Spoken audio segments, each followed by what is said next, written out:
Hello busy people, అందరూ ఏం చేస్తున్నారు అండ్ ఎలా ఉన్నారు? ఏంటి పిల్ల ఎక్కడికి బయలుదేరేసింది అనుకుంటున్నారా?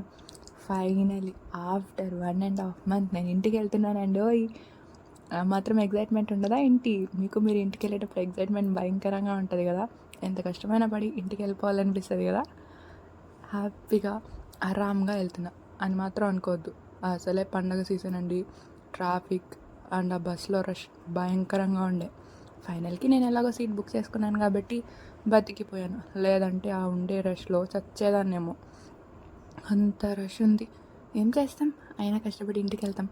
ఈయన మా డాడీ ఏంటో ప్రతిసారి వద్దు డాడీ నేనే వస్తానంటే, లేదమ్మా నువ్వు చిన్నపిల్లవి ఎక్కడైనా తప్పిపోతే ఎలా అని చెప్పి మరి వచ్చి పికప్ చేసుకుంటాడు అనమాట.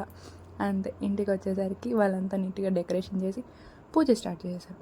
మనం కూడా కొంతసేపు కూర్చుని ఓ దేవుడా దేవుడా నాకు మంచిగా అన్నీ చూడు, నువ్వు అందరూ మంచిగా ఉండాలి అది ఇది అని మొక్కేసి బాగా తినేసాం.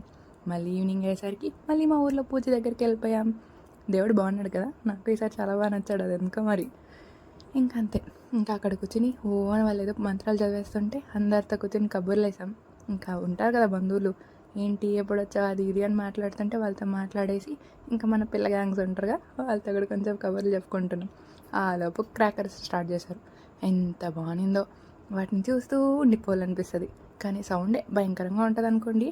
పర్లే, అడ్జస్ట్ చేసుకోవచ్చు అప్పుడప్పుడు కొన్ని ఇష్టం ఉన్నప్పుడు. మీరేం చేస్తున్నారు? అయినా మీకు చంద్రుడి కథ తెలుసా?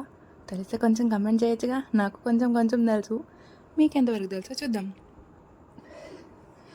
ఏదో ఇంకా హారతి ఇచ్చే టైం అయింది. వాళ్ళు ఓన్ ఏదేదో మంత్రాలు చదివేస్తున్నారు. మనకు అర్థం కావాలండి. మనం అర్థం చేసుకోవాలంటే ఆ మాత్రం పండితులన్నా ఉండాల్సింది, లేదంటే బ్రాహ్మణ్ ఇంట్లో ఉన్నా పుట్టిండాల్సింది. మనకు అర్థం కాదు కదా. సో ఏదో చెప్తున్నారు, దండం పెట్టుకొని వాళ్ళు ఏం చెప్తున్నారో వింటూ ఉంటాం అంతే. ఇంకా హారతి కావాలా? ఇస్తా ఒక్క నిమిషం. ఇదిగోండి తీసుకోండి హారతి మీకు కూడా. అంతే, మళ్ళీ ప్రసాదం ఇచ్చారు, తీసుకున్నాం, తినేసాం. మీకు కావాలా? అసలేమో నాకే సరిపోలే. సరే మరి, బాయ్ బాయ్.